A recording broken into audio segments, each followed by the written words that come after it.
Wow.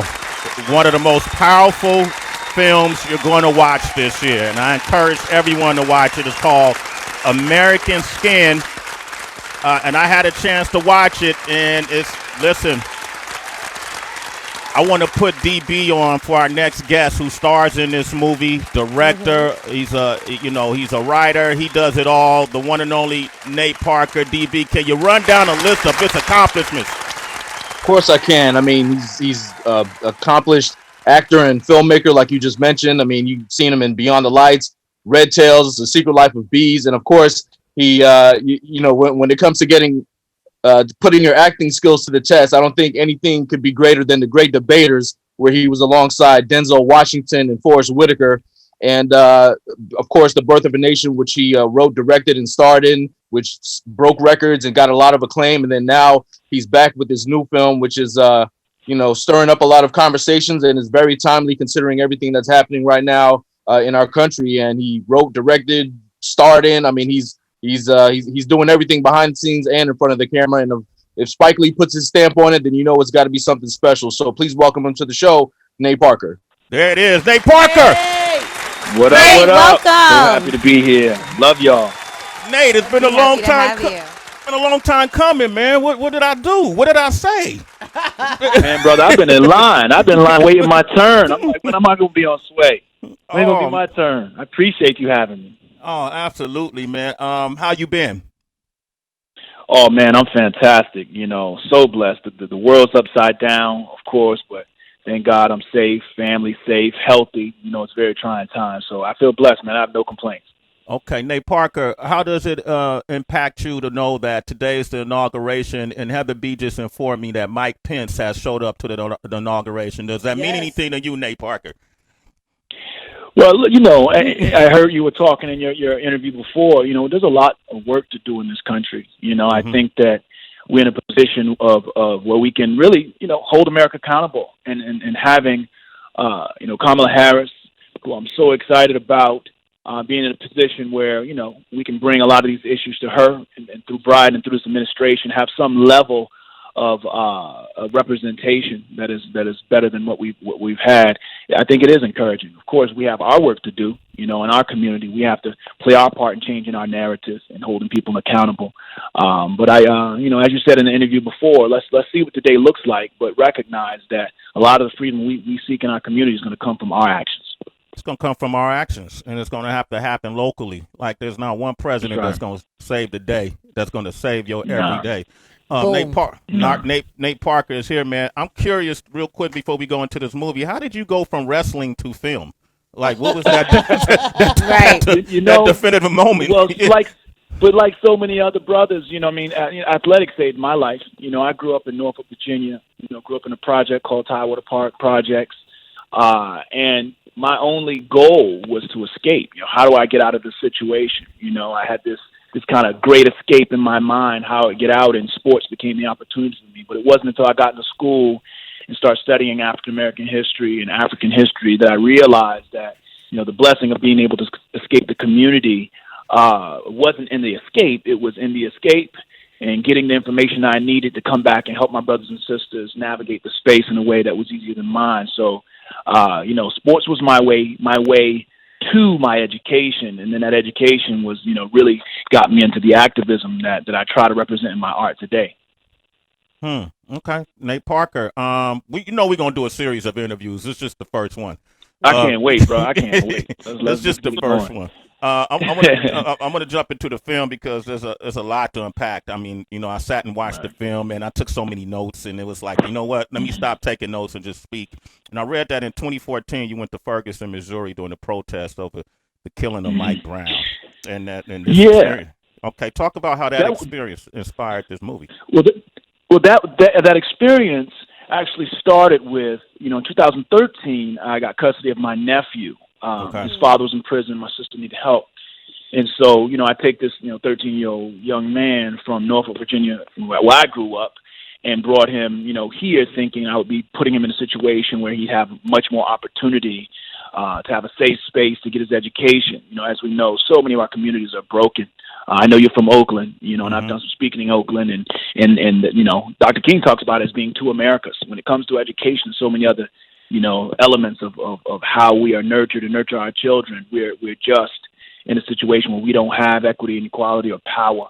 And so I took him out of that community to put him in a situation where he can have a better opportunity. But I realized very quickly in, you know, adopting him, so to speak, as my son, I was taking him out of the frying pan into the fire. You know, now he's riding his bike through affluent neighborhoods, going to school. And, you know, in 2014, when Michael Brown got killed, as we sat on the couch looking at his bloated body on the pavement, he turns to me and he says, "Uncle Nate, what do I do if I get pulled over by the police on my bike?"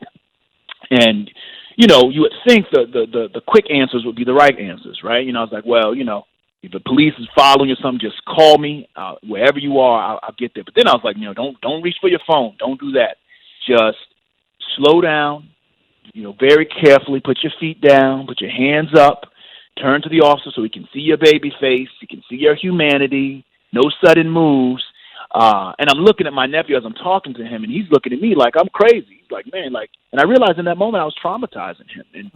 And I felt like, wow, like, here I am, a person, you know, engaged in activism, doing all these things, but I don't have an answer for my nephew's son that's simply asking me, how does he survive an encounter with the police on his way to school? And it troubled me, and that was like the seed for writing this piece. I said, you know, I gotta do something. I went to Ferguson, and you know, and it was funny because, you know, a lot of people don't know when, you know, after Michael Brown got killed and when they were having the protests, you know, the Crips and the Bloods were united. Like, the community was coming together for protection against the cops that were doing crazy things when it was dark outside. You know, I saw it on my own eyes. Then I went to New York, and, you know, when Eric Garner was murdered and you know, was marching, and saw the Ubers and cabs just driving around us, and I thought to myself, like, man, like, there has to be something I can contribute to the conversation that will help us to break this record, you know, this broken record. And that's where, you know, I just started developing as a short story, then develop it into more of a script, and the script just started to write itself as the more research I did. I got to interview dozens and dozens of police officers, and it was interesting because all of them spoke to me under the condition of anonymity. They were like, yeah, you know, as long as you're not going to say my name, I'll tell you everything you want to know. You know, and all of these cops of different colors told me, they're like, anyone that doesn't profile, that says they doesn't profile, is lying. Everybody profiles. You know, they said when we go into there's two types of policing. When we're in the nice neighborhoods, you know, we call that administrative policing. How are you, sir? How you doing, ma'am? Thank you very much. He said, when we go to the hood or the jungle, it's criminal policing. Get the fuck out of the car, get on the curb. Excuse my language. You know, so just all of this research kind of culminated in what is really a letter to my nephew, a letter to our sons and daughters and all of us that, you know, are on the wrong end of the controlling intimidation and terrorism of policing in this country. And I just wanted to create something that I felt was a representation of where we are right now for now. Nate Parker is here. We talking about American Skin. I'm glad you broke that down. I'm going to move out the way so Heather and Tracy could join, but I want to point out something that I thought was really unique about this. And I'm glad you talked about the anonymity of the police officers, but the fact that you actually did research and sat and talked to them, because one thing about this movie that I really enjoyed is you gave everybody a mic. Like, everybody had a mic. Nate plays Lincoln Jefferson. I don't want to tell the whole plot of the movie, but his son is shot and killed in front of him. You know, and what he set off to do with a collective of family members and friends, and this character is also a U.S. Marine veteran, is to seek justice on his own because he couldn't get it for his son. And the way he does it is so interesting to me. And one of the things that stuck out is you gave the characters who played the police officers the mic. You gave people who were, you know, nonviolent criminals who had roles in these scenes. I'm trying not to give it away. You gave them the mic. Every time you say you try not to give it away, you giving it away. I'm giving away? Am I giving away? Damn, Nate. I'm just so into it, man. Hey, man, I was talking to Omari Hardwick, who, you know, that's our brother. I was talking to Omari about the movie. Yeah, and I said, man, how did this connect? And he told me there was a couple projects that it was a project that y'all had in the works. It didn't happen because of funding or whatever. And then you approached him about this movie, and he said he asked you, what is it you want to do with this movie? And he said, you said, I want to change the culture. Mm-hmm. What did you mean by that? Well, police culture in America, American culture. You know, when you think about, you know, someone will say to you, this guy, I saw him. I looked out my window, and there was an American guy just ran by. It was an American guy, yeah, American guy, and then a black guy ran by. You know what I mean? It's like, what does it mean to have American skin? You know what I mean? And if we are American, where do we fit in that paradigm? So with this film, I wanted to shift the narrative around policing in America, but also how we're perceived in this country by everyone, you know, and how we fit, and have an honest conversation about the things that are taboo, the things that are stigmatized, and just add to the conversation. This movie doesn't give all the solutions, because there is no magic bullet. But what it does do is, as you said, it brings everyone to the table. You know, the interesting thing about the system, the systemic infrastructure of the policing and the way that, you know, they operate, is that it is by the book racist, is by the book encouraging of bias, you know, and it's been that way since the plantation. The first police were called patty rollers, and that word went into patrollers, and then out of that we got patrol, and they patrolled the plantation like they patrolled the block. All of it's connected, and we've been playing the same tapes since then to now, hoping for a different outcome without having a real systemic change, getting in there with a wrench and kind of breaking something so things change. So by Lincoln forcing this conversation, and as you said, giving the mic to everyone, we get to hear thoughts about us that circulate the minds of police officers all day long, ones they would never tell us in different circumstances, ever.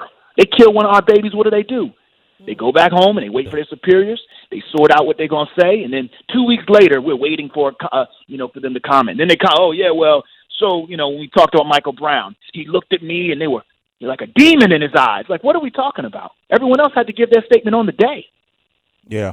So what I want to do is do something different to create a change. It's like we can't do the same thing and expect things to turn out different. We can't have empty hope where we just hope these people do something, because if not, we're just handing this problem down to our children and our children's children, and we're not handing down a problem like taxes or something. We're handing down death without accountability, and I don't want that for my kids. I don't want that for your kids. I don't want that for the kids of anyone on this call. Nate Parker is here. American Skin is the movie. It's on all digital platforms. He's the writer, director, and star of the film, presented by Spike Lee. How did that happen? Spike's my dude, Nate.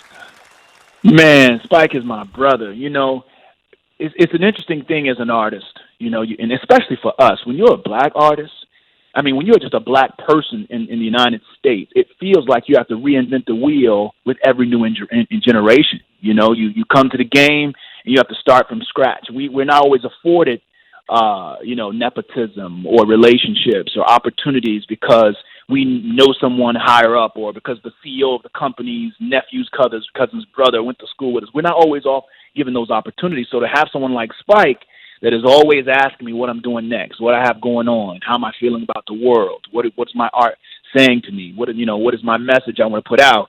He's always, been like a father figure, brother, mentor, friend whenever I needed him. And so when this thing got done, I made this from early 2019, y'all. Like, this is before George Floyd, before all our white friends calling saying, what can I do?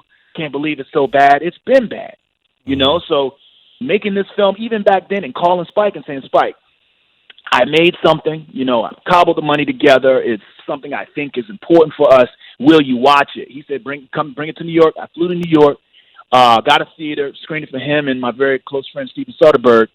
And it happened to be the day I screened it for him was the day the officers got off for the murder of Eric Garner. So we were already tense. And so we watched the film, and he just turned to me, in his Spike way, was like, you got me, whatever you need me to do, and he paced and he yelled, he was angry. We were all angry, and far too often we're not allowed to have, one, justifiable rage, and two, we're not in a position where we can have elders like Spike say, you know what, wherever you go, whatever you need, I'm there. He flew with me to Italy, and we went to the Venice Film Festival and killed it there. Had 11-minute standing ovation. He was right there with me, so he's my brother. I'd do anything for him. Man, Nate Parker is here, ladies and gentlemen. I'm going to take your calls to 888-742-3345. HB been gone for about a week, Nate, so she went vacation, and so this will be her first question on her first interview back. Man, I'm so honored. I'm honored. Yeah, Nate, I'm ready. I'm on it, brother. Me. I'm on it. Thank you so much. Because Sway in the Morning is a live show, and obviously the significance of today, I'm watching the inauguration live, Nate, and I just saw a very powerful image of First Lady Michelle Obama and Vice President Kamala Harris, and just greet each other, and it was powerful. It kind of moved me to tears, and I was thinking about those women, those women of color as mothers as well, and all listening to you talk at the same time. It was so surreal, like you were like this soundtrack as I watched these two women greet each other. And I was wondering, with all your research and all your work and everything that you was doing, with this opportunity right now that you have to speak to so many mothers right now, what would you say to them? Because the bottom line is that women are losing their sons at an alarming rate. And we're not always there to hug them and lift them up and hold their bags while they grieve and do different things. With everything that you now know, what would you say to mothers out there that are losing their sons and have to pray for their sons when they walk out the door every day? Well, I would say this. I would say your work is not in vain. When I think of Black women and what they mean to our community, it makes me emotional because it goes way back. A lot of people don't understand that when we say the Black woman is the backbone of our family and our community, we don't mean, in the 21st century, 20th century. I mean, this goes back to when we're on a plantation and we needed food. The man didn't go. Our sisters, our mothers went. They kept us fed. They kept us protected. When an overseer or something, tried to strip the humanity of a Black man, and he looked him in the eye, it was a Black woman that went and fixed that. We can go even further back to the village. And the matriarch of a woman, like with the strength that is represented not only in the image of what you see, but in the distance they've carried us as a family is something that of a marvel. We are super. The woman that is keeping the family together is just as important to me as the woman that is moving into that White House. They're all the same when it comes to the work and the heroism that exists in them as matriarchs, as the backbone of who we are. So I would tell those sisters, those mothers, that you have an army that is fighting. We're fighting with our art, just like you, Sway, Heather. You all fighting with your journalism. Like, as long as I got breath in my lungs, I'm going to create art that I hope contributes to shifting the narrative in a real way. The one thing we don't have as a community is an or else. And if you pay attention to that film, we stand up in a real way. You know what I mean? The world is still the world. You know what I mean? Anyone that is, we know what the consequences for standing up to white supremacy are, but there are so many people willing to sacrifice everything. I give it all up, and I'm not alone. There's so many people. Like I said, I'm just an artist, but there are people like Black Lives Matter, the work they're doing, Color of Change, Brian Stevenson. Like I said, you journalists, there are people on the ground every day that are working. And this film is, while it is an educational tool, it is also a cautionary tale. You take the wrong person's child, there ain't no telling what they're going to do. There's just no telling. So I'm hoping to give this as a gift to America to say, okay, watch this and watch it carefully, because we care about our children. We care about our grieving mothers and our grieving fathers. Right. And you're not going to take mine.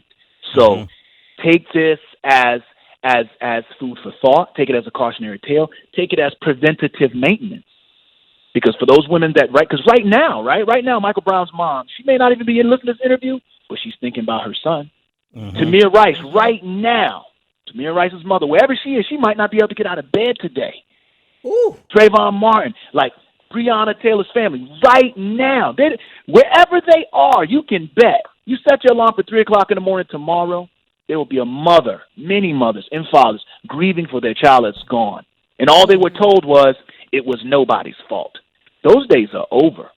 They're just over, And I think this administration plays a part. But as we evoke King, we must remember his words. He said, no Lincolnian Emancipation Proclamation will bring about our freedom. Yeah. We have to assert our own manhood and womanhood. This is on us. We need to be less concerned about how white people see us and more concerned about how we've been conditioned to see ourselves. Round of Ain't applause. nothing we can't do. You know what I'm saying? With the solidarity, ain't nothing we can't do. Yo, that right there. That Right there. And even in the prioritize it. Thank you, Nate. Thank you. I love it. And even one of the standout lines in the movie you wrote was, I'm paraphrasing, but why are we the still only... telling, Sway? He can't help it, yo. Oh my God, y'all. He's not even prefacing. I'm snitching, damn it. American Skin. I'm telling it all. Because that part's in the trailer. That part's in the trailer. That trailer is You good on I'm this. good. Okay. So it's like, why are we the only people that's expected to protest peacefully? And those days, y'all, man, folks done had it up to here. They done had it. It's at a fever pitch, man. And you know what? Look, and I don't want to get in trouble, but you know who doesn't take anyone bucking on them for nothing? America. We will send a drone on your ass. Do not play around, right? Yeah. We'll blow your whole building. Everyone in the building is gone on the strength. That's America. Everyone. That's the reality. Is we are the only people that have to play that game. You kill our baby, then you get us to calm everyone down. There are no conversations about and if we really get mad, what do? You're like, man, let's bring basketball back ASAP. Wow. Now we're all distracted, and this is not an indictment on anyone except the system that perpetuates this. We just have to pay attention. We have so much power. We have economic power. Like you saw what the pandemic did when the pandemic started hitting people, right? They said, okay, what can we do? All right, wait, we don't have sports. We're not gonna make this bread. First people they brought back, they weren't thinking about safety. People were still getting the virus. We got to pay attention. You know what I mean? That's all. And again, like I said, I don't have all the answers. I'm just an artist, man. Nina Simone said the artist's job is to reflect the times. Paul Robeson said an artist must decide if he will fight for liberation or bondage. I've made my choice. These are the people that I look up to, and I'm not the only one, There are artists out there just doing the work. I just want to do my part, have these legacy moments. So when I'm on my deathbed and hopefully very old and surrounded by my, kids, grandkids, great-grandkids, great-great-grandkids, I can know that I handed them something in this society that's a little different, however slight, because I have my receipts on that. I did my best with what I had, I love it. Nate Parker is here, man. Tracy, you want to jump on that? Yes, please. Nate, again, to what Heather, Sway are saying, thank you for just exploring these uncomfortable truths and making them into productions that are going to outlive the initial audience and outlive you so that we no longer pass down trauma in addition to injustice. Nate, when you were bringing up how you wanted to bring multiple people to this table of conversation, I couldn't help but think about when you're filming this, obviously, these grand conversations, I'm sure, are happening between you and the rest of your cast. They're obviously happening with those who are watching it. But I wonder, are they also happening with the behind the scenes people who often aren't mentioned when a movie comes up, like a line producer, like whoever's doing like color correction? There's so many people behind the scenes who may be introduced to this conversation for the very first time just because they happen to be on the set. Did those type of combos happen? All the time, especially on my set. It seems I find myself in situations where I'm always telling stories that are about dealing with trauma and honest confrontation. One of the things we did in this film constantly, when it got really hard and you'd see like an extra just break down crying or an actor just need a moment, we would just, call cut, and we would just have a conversation. How you feel? What's going on? What's in your mind? One of the things we were able to do is a lot of those inmates that you saw, and I'm not going to tell you where they were. It says in the trailer. So the inmates you saw, they were returning citizens. You know what I mean? We had Mo McRae, fantastic actor. So he's a real actor, but he was surrounded by a lot of those men in those orange suits. Oh. Have been in prison. We had almost 220 years represented on this film. So our DIP was, had served, part of a life sentence. I worked with Scott Budnick's organization, Anti-Recidivism Coalition. So we had people that had gone into prison as children, and then he was able to get them out. I thought it was very important. If we're going to bring people to the table, I want to bring everyone to the table. You know what I mean? Like these returning citizens are citizens, and they have rights. And I remember talking to some of them, and I was like, look, they'd never acted before, a lot of them. The Hispanic brother never acted before. The brother with the kufi on never acted before. Both of them just got out. And I said, for all the things all the times you had your humanity stripped by an officer or a guard, for all the time, you felt crushed to earth, here's your opportunity to embody that feeling and express it toward these officers. And so we had a level of authenticity that really created an emotionally charged environment more often than not. So we had to often take breaks. And when you talk about like people way behind the scenes, like when I hire people, anyone that works with me knows that I won't hire anyone unless I can meet with them. So I know that all the energy that I'm bringing to the table is not only positive, but it's in alignment. Like I don't want people coming to work, like you said, a line producer. If a line producer doesn't care about black people, and he's on this job, then the work I get from that person, that him or her, is going to be very different than if it's someone that understands that by them playing their part, they're contributing to the narrative of the film in the hope that it'll have an impact. So, there's so many talks I have even, with cast director, Twinkie Bird, fantastic casting director. We talked about this film for hours and hours and hours, because we share a relationship with the trauma.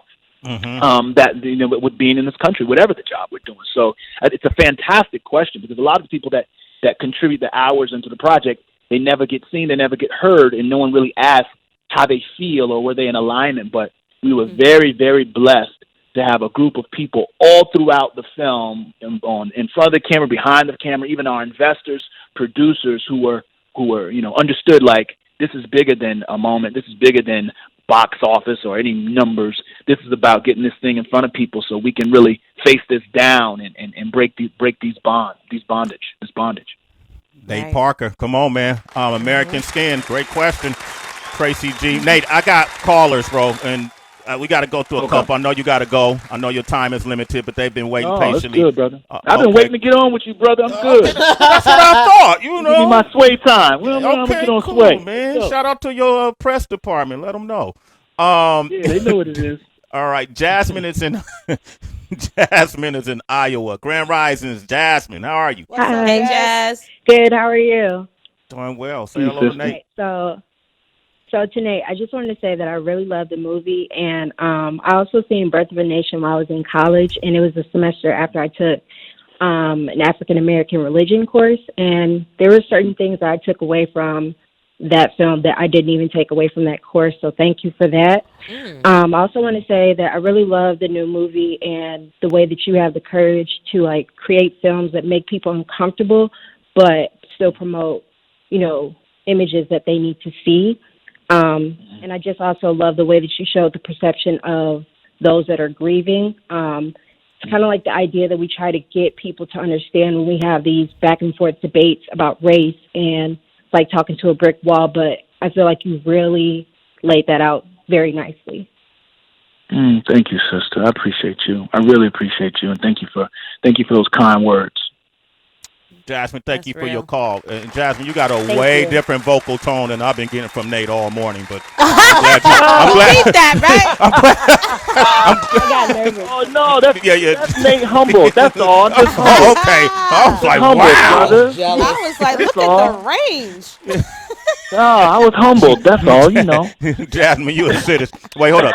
Hey, hold on. Let me do this different. Jasmine, you still there? Oh, we got jokes. Jasmine, I you love a it. citizen. I You a love it. citizen, Jasmine. I swear right. in the morning. Well, okay, all right. Oh. We got Tariq on the line. cool. Tariq, Grand Risings.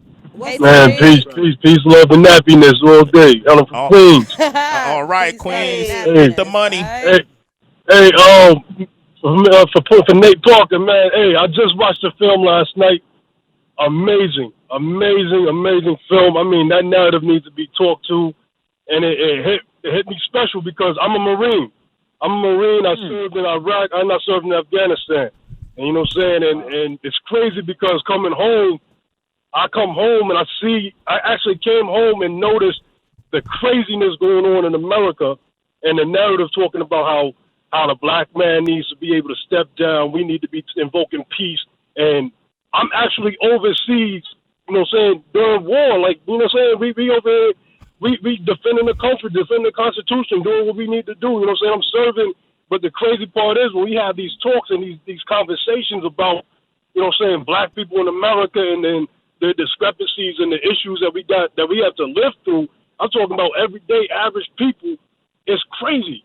And to see that thing on film, the nuances, like the homage to Malcolm X, and there's certain things I can't even speak about in my command because of the narrative and how it's going to touch people. Like when we start speaking about slavery, people get upset. But the moment we talk about the Holocaust, they want to be all included in the conversation. Don't disrespect. But how you put that thing out there, how you introduced it, like just everything from the prisoners to the cops, the different nuances from the family members, man, it was so amazing. Like, hey, brother, any type of like community service event that you're doing, please put that out there. I want to be a part of it, man, because that thing needs to be talked about. This conversation needs to be brought to life, and not just on film. It needs to be happening in the communities all day. Man, brother. Well, first of all, I appreciate you, brother. I love you, brother. I appreciate your service and how you're fighting for our freedom on both sides of the ball, you know, and making him a Marine was to evoke the experience of you. You are Lincoln Jefferson in that respect. You know, on one side, you said you're fighting for the Constitution, which is so ironic because this is the Constitution that people evoke but don't even read. They don't even know what's in it. You know, they associate it with their privilege and their white supremacy without recognizing that those words are hurling souls into eternity overseas. All for us to come back, not be able to get a job, not be respected, and have to literally take a knee to the people that are controlling us, intimidating us. I'll tell you this, brother, the fight that you're having right now, you stand with me, you stand with Sway, you stand with everyone on this call. It's going to take a certain level of solidarity, not just the film, but the conversations that will lead to actions. So people, when you come home, you're celebrated, right? But you're also coming home and feeling like you fought for something that applies to you as well. We fought in every war. We fought in a Revolutionary War. You mean to tell me we fought from the Revolutionary War all the way up until now? We've been lynched in uniform. When they came back from World War II, they were told to take off their stripes so they wouldn't get literally snatched off the ship and lynched. This is our reality in this country. The double standards are mind-blowing, but we got to talk about it. Just hearing you talk, brother, like hit me. It's emotional, you know, because I wrote it based on interviewing people, interviewing Marines, knowing how they feel. We don't treat our veterans right, and we damn sure don't treat our black veterans right. So, brother, we fighting for you. Stay in the fight. And if I'm doing something like, you know, I do events all over. I've done stuff at Medgar Evers College out there in Brooklyn. So I have some programs, brother. So, you know, if you go to nateparkerfoundation.org, you know, sign up. I'll make sure we connect with you, give you something to do, give you a way to support, man, because it's going to take all hands on deck to shift this narrative. But I appreciate you, bro. I love you. Thank you for calling and being vulnerable on the call. It means everything. And thanks for your service, Tariq. All right, man. You're a citizen, brother. You're a citizen. Give it up for my man, Tariq. Right. Word up. You know, Nate, before you go, I got Mike Muse on here. Mike Muse is a member of the show. He does all our political coverage. He gives us that insider expertise. Mike, you there? Yes, hey. Hey, Mike. Hey, lock that up for me, OQ. Mike, I got Nate Parker on the line. Oh, what's up, Nate Parker? How you doing, brother? What's up, my man? How you? It's a beautiful day in the neighborhood, man. New day for America and our democracy, my brother. So feeling great. I love that, Mike. Okay, feeling great. Right. Okay. Hey, Nate. Big move. Yeah, absolutely. We about to let free Nate up. But Oh, okay. Nate, thank you for calling in. There's so much we could talk about. We'll get to everything, man. I really Yeah, it's chapter wanted to one. Yeah, this chapter one. You know. Continued success to you. You're definitely in our prayers. I enjoy the work you're doing, and I enjoy the person you become. You know, watching Thank you you, grow, brother. watching your steps you've been taking. You know, we see you. We see you. All Thank right. you, brother. And thank you, Heather. Thank you, Tracy. Thank you. Yeah, I appreciate y'all. Y'all do the work every single day. And like I said, every 18 months, I'm popping out of films. A lot of work, but on the ground, y'all are doing the work. You're speaking to the issues. And y'all sisters, is a special day for y'all sisters on the line right now as you see yourself reflected in this nation. So I just want to let you know I honor you. I appreciate you. What you represent to our country and the struggle in this country. We will never be able to thank you enough. You know, and so as we watch this event today, you know, you two specifically, because you're on this call, I'm interacting with y'all. Y'all will be top of my mind because a win for our first lady, you know, a win for Kamala, our new vice president. That win is shared in the representation that you guys give us on this show and the journalism that you do every day. So I appreciate y'all. It's a happy day. Thank you. There you Thank go, you. Nate Wow, Parker, thank you. man. We'll stay in touch. I'm gonna get your number from O. Okay. Oh, for sure. Get that. Hit me. Peace. Okay, great. Peace. Nate Parker. Give it up for Nate Parker. Come on. Hey, Nate, you still there? Did he hang up? Oh, he hung up. He on the